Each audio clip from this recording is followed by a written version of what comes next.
Hello and welcome to the show. I'm here on Forza Horizon 2 with a bit of an investigation. Now this started out as a smaller part of a larger thing, as a Willys Jeep goes past. I set out to have a look at what is the best drivetrain for rallying. I'm sure you at home, much like me, are thinking, well, it's going to be four-wheel drive. Obviously, that's what all the modern rally cars use. The initial idea was I was just going to set out to see what the time differences were. How much quicker was four-wheel drive than the other drivetrains, and how did they all compare to each other based on the time? I assumed that, as I'm sure you are as well, four-wheel drive would be the best. However, as you can see, we've got a full-length video on just this, which means the results were somewhat interesting. Now, first thing we needed to test this was a dirt road. This being the road that I picked. If you remember the extreme camper vanning video we did, yeah, this is that road that I'm currently driving down. I picked this as this is the best route that I can find for doing rallying. Now to time this, I'm not just going to drive around here in free road. I use the rivals mode, which means that a little bit of the course is on tarmac. I can't do any better than this though.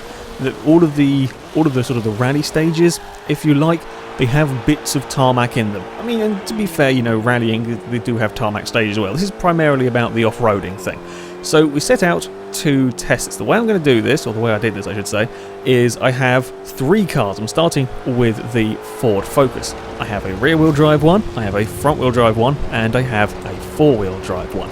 Now, I've colour-coded these as best I can, so a blue car is a front-wheel drive one, the red car is a rear-wheel drive one, and a white car would be four-wheel drive. Now, there are no replays in Horizon 2, which means I have to film this live, which means that I have to be driving at the time. I can't drive as well in third-person view, so I've elected to use cockpit view. This is the view that we have to use, okay? I can't do anything about it. This is the view that I am going to go with.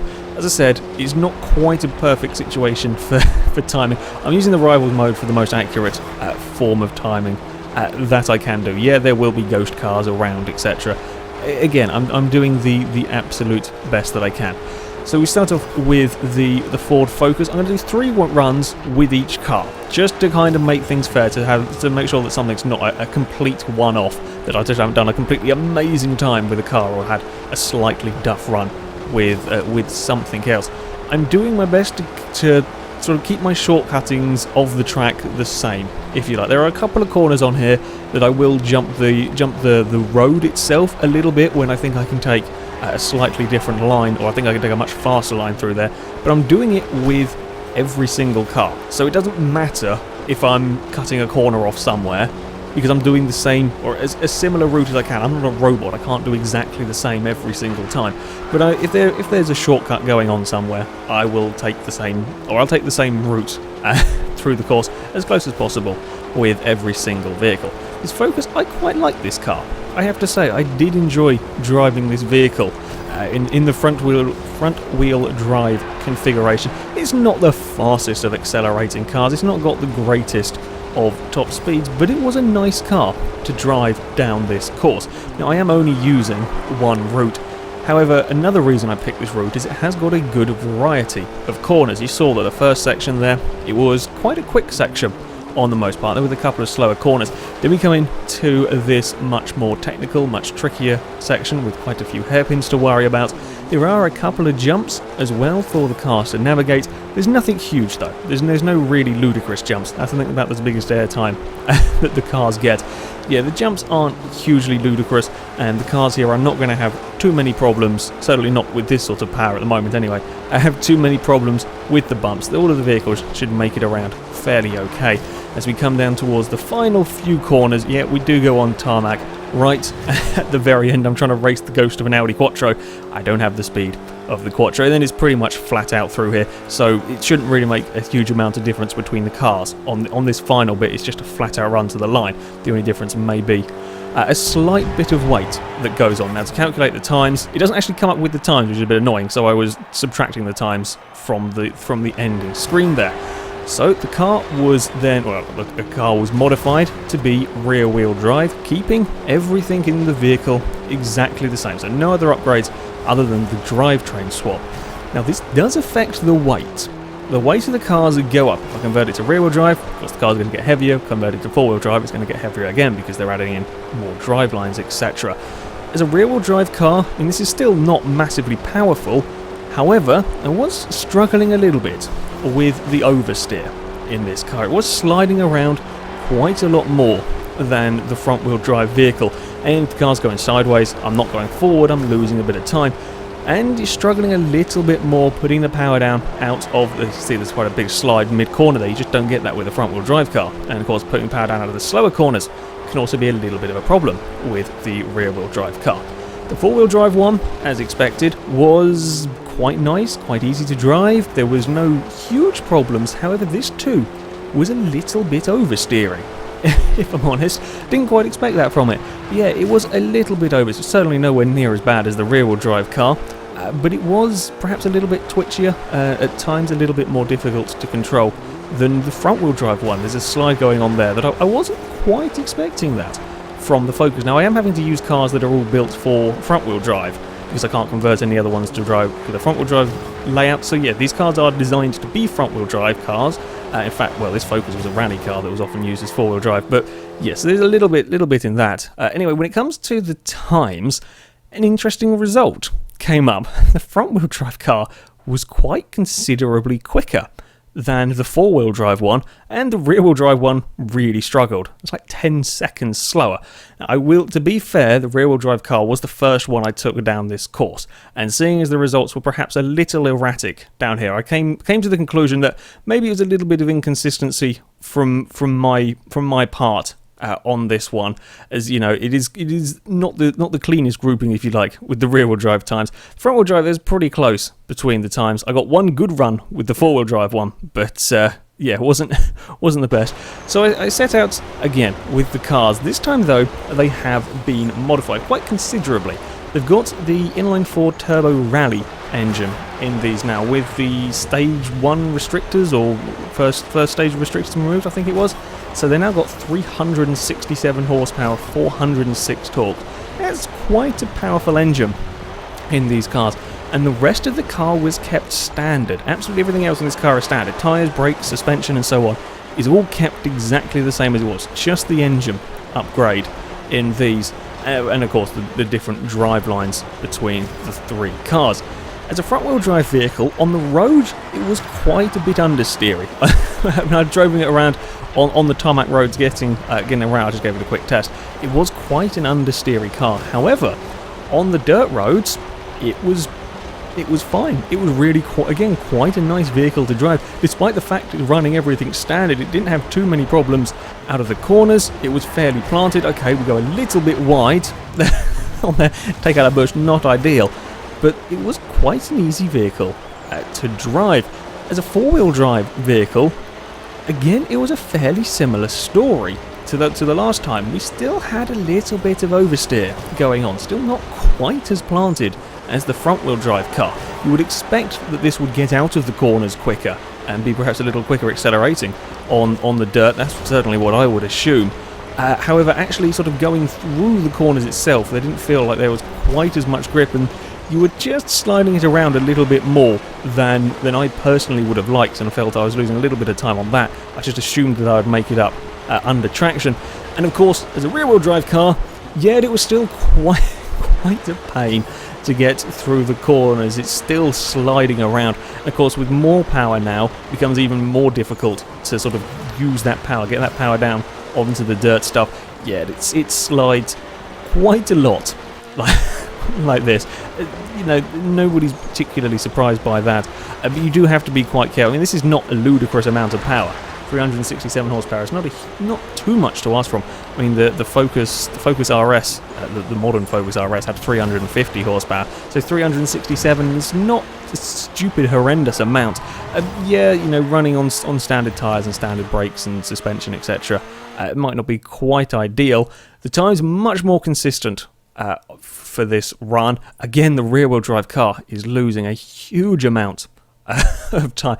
It's a 10 seconds off the other two. The front-wheel drive car sets the quickest time, 3 minutes 6.2, whereas the all-wheel drive car, very, very similar times. They're a very, very consistent run with the all-wheel drive car, but it's still not as quick. The front-wheel drive car still went quicker, which confused me.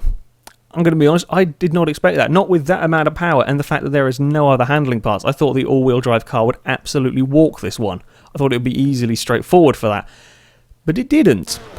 So I had to get creative and opted for a different car. We're going for the Lancia Fulvia this time. Again, using the Turbo Rally engine, this time maxed out, and all of the other parts are maxed out in this car. So this is pretty much a fully built Lancia Fulvia using that Turbo Rally engine. Now the engine only produces at maximum 433 horsepower. It's not a massively powerful engine. However, the car is pretty damn light. In this rear-wheel drive configuration we've got at the moment, it's 2,100 pounds. As front-wheel drive, it drops down to under 2,000 pounds. It's a pretty light car, this. Power-to-weight ratio then is fairly decent. Again, it's not a completely unrealistically overpowered engine for going rallying with. And again, the Lancia Fulvia is a rally car. It was used for rallying. Rear-wheel drive, as you can see, it is a pain to drive. It is lightweight, it is quite twitchy, quite slidey. You've got to be very careful with this car. With the power going through the rear wheels, it was a very difficult vehicle to drive. Through the same section of track, we've got the four-wheel drive version. It still wasn't easy. It still wasn't an easy car to drive with the four-wheel drive, but as you would imagine, it is much better. There was still a fair bit of oversteer going on in this car. You still got to be very careful with this one, getting much bigger airtime now over these jumps. This is pretty serious speed. I think these cars were up into the S2 category on Horizon, which is, I think, the second highest. I think there's an X class. Yeah, these are pretty damn fast cars going around here. Yeah, you are fighting it. You are even with a four-wheel drive drivetrain in this vehicle.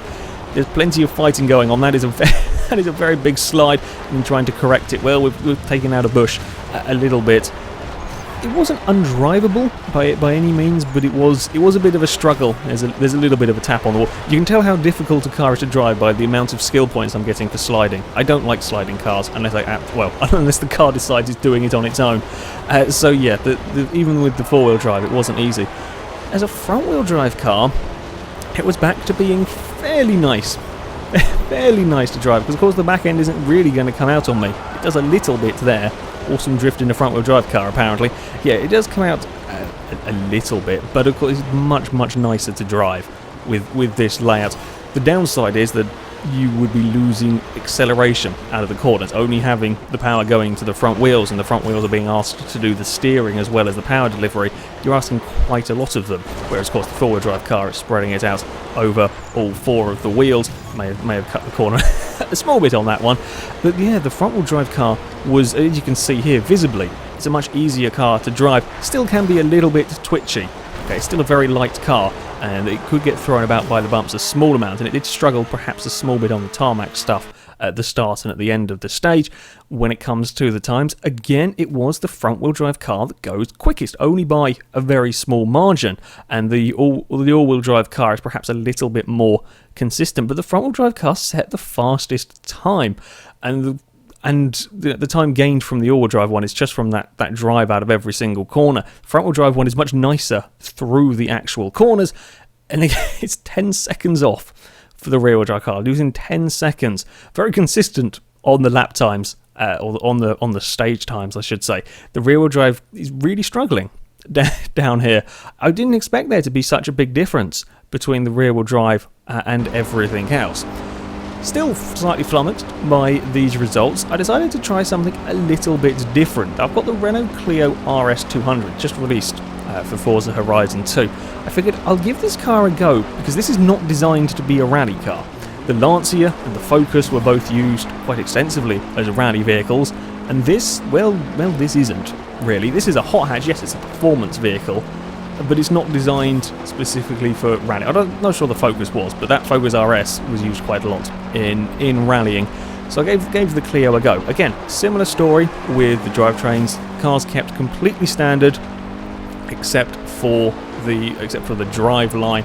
Again, not a hugely powerful car. The standard Clio put out just under 200 horsepower. I think it's 197. So it's not a massively powerful vehicle. And it was quite a nice car to drive in front-wheel drive. In the front-wheel drive configuration, I did very much enjoy driving it down the mountain or down this rally stage. You would expect with slightly less horsepower, you might do a bit better with the rear-wheel drive car. That was my hope. It didn't quite work out as much. It was fairly easy to drive. Again, much like with the standard Focus, it was easy to drive it down the roads in rear-wheel drive, but it did get sideways a fair bit, and you would be losing time. The minute it starts sliding, it's losing time, and it didn't take much to get the vehicle sideways.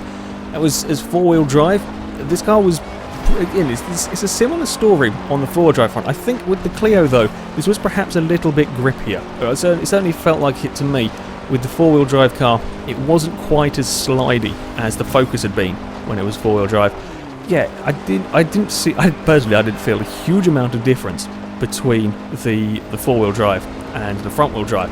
In the interest of fairness, I figured that I should perhaps take the four-wheel drive car and take the weight out of it. I was wondering if perhaps the big weight difference between the front-wheel drive version of a car and the four-wheel drive version was causing some of the issue. So I took the Clio and I took out the maximum weight reduction, which was around 400 pounds, close enough to the difference in weight between the front and four-wheel drive version. So this car weighs, I think it's perhaps 60 pounds lighter than the front-wheel drive. It's as close as I can get it on here to kind of remove that variable on this one. Although personally, I think, you know, if you're running a front-wheel drive car, if you were building a front-wheel drive car to use on here, you still have the option for taking out a lot more weight to make it even lighter. But just for the sake of fairness, I took the weight out. And while, yeah, you can imagine it would make the four-wheel drive car a bit quicker, I wasn't so sure that it was going quicker than the front-wheel drive one. And sure enough, when we look at the time, even the lightened all-wheel drive car is not faster than the front-wheel drive one. I'm not sure. I'm not sure. The front-wheel drive Clio absolutely flew down the stage. The all-wheel drive ones couldn't keep up. Even lightened, it couldn't keep up. And I'm not sure quite how that one works. Again, the rear-wheel drive one was struggling. Maybe not quite off by so much this time round, but it's still a fair way off, and the front-wheel drive is still going quicker. And the PI on the lightened four-wheel drive was higher by about 20 than the front-wheel drive one. So yeah, I was quite flummoxed by all of that.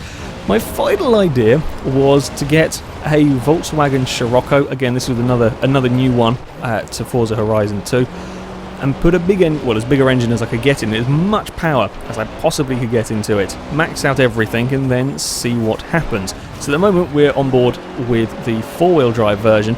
This has got 719 horsepower. It's quite a lot of power in this car, and again, this is not one that is designed for rallying. This is just a hot hatch, really, that I've put a fair amount of power in and now asking it to deal with a dirt road. As all-wheel drive, this was difficult to get around a track. It's not impossible to drive around here. It was a pretty tough car though. It was quite twitchy. Again, this is another vehicle that doesn't weigh a huge amount. It was quite twitchy at times and quite difficult to drive as a four-wheel drive car. As a front-wheel drive vehicle, well, on the tarmac bits, it was hopeless, as you can imagine. It just doesn't set off at all off the line, and there is an awful lot of understeer. On the dirt, it is a little bit better, but it is still very difficult to drive. When you start getting up to this much power, you start getting some serious understeer problems. It's not so much the understeer as I think the actual putting of the power down. I mean, it feels understeery through the corners. It doesn't feel very nice to drive through the corners, but where I think a lot of the time is lost, it's coming out of the hairpins, coming out of the slower speed corners, trying to put that power down, having so much power going through the front wheels, I think is where it really comes undone. I think that's where a lot of the time is lost. And the rear-wheel drive car is very, very slidey. It's incredibly hard to drive this car down here. It's very twitchy, the back end is constantly wanting to come out on you. And of course, putting the power down out of any of the corners is very hard. Like That is a big slide. In the end, I had to really cut the corner there. I had very little control of my car. It decided, nope, we're going sideways into that corner, and that was that, pretty much. Yeah, as a rear-wheel drive car with this much power on the dirt road, it wasn't a huge amount of fun to drive. It was very difficult to try and get this down here quickly. I mean, you can mess about with it, sure, and it's great fun, but actually to try and drive this car quickly down here, very, very difficult. It's just constantly wanting to slide, very close to spinning out a few times with the rear-wheel drive car. Unsurprisingly, with this much power, four-wheel drive is by far the best option to go for, much quicker than the rest. To be fair to the front-wheel drive car, I think a fair bit of time is actually lost in the setting off, just getting off the line, and the tarmac bit at the end of the stage. Again, it was struggling with a lot of wheel spin. So if you took away the tarmac bits, I think it would be a little bit closer on the front-wheel drive. The rear-wheel drive is closer this time round, at least to the front-wheel drive's time. Both were fairly erratic on the times. I don't think that's, well, it is down to my driving, but a lot of that is down to the cars being so difficult to control. You can get a good run out of the cars, but it's very easy to make a mistake, and with that much power, very easy to lose a lot of time. So, as far as conclusions go, well, this one surprised me. As I'm sure many of you at home will have expected, four-wheel drive to walk it. I was pretty sure that the four-wheel drive car was going to be quicker. I was only interested really in what the time differences were. It wasn't the case. It really wasn't the case with this. Suddenly, if you're building a car to go rallying in Forza Horizon 2, think about using front-wheel drive. I mean, if you're using 800, 900 horsepower monster, don't bother. Go for a four-wheel drive car. It is always going to be quicker. It's going to be a hell of a lot easier to drive. However, if you're building a car for a lower class with slightly less power, certainly consider front-wheel drive, because as this test has proved, it goes quicker. It goes quicker. Certainly with the lower powers, it goes quite a bit quicker. That Renault Clio really surprised me just how much faster that was. Front-wheel drive. I wasn't expecting that. I really didn't think it would go that much faster. And the rear-wheel drive cars were like 10 seconds slower. That's a sizable margin. I didn't think they were going to be that far off. I personally thought the rear-wheel drive cars would be quicker than the front-wheel drive ones. But they're quite a long way off. So, yeah, a turn up for the books with this one. And don't get me wrong, I'm not at all picking on the Horizon's physics engine with this video. I know the game is designed more about fun. It's not designed for absolute ultimate purist realism on here. It's designed for a little bit more fun, a little bit more playability. Yes, you can drive a Lamborghini off-road at 150, 180 miles an hour if you want, and it won't fall apart. So I know the game is slightly more arcadey. The physics engine is still very good. The cars are still very nice to drive. I don't know what would happen in this test if we did it with real cars. I have absolutely no clue. I mean, I'm just assuming four-wheel drive would be quicker. But yeah, I'm not picking on the physics engine. It's a great handling game, great physics engine. But this is just to say, if you're building a car in Horizon 2 to go rallying with, yeah, really consider using a front-wheel drive vehicle if you've got slightly less power in your car, or a lower PI of car. Anyway, that is it for this video, guys. So thank you very much for watching, and until next time, goodbye.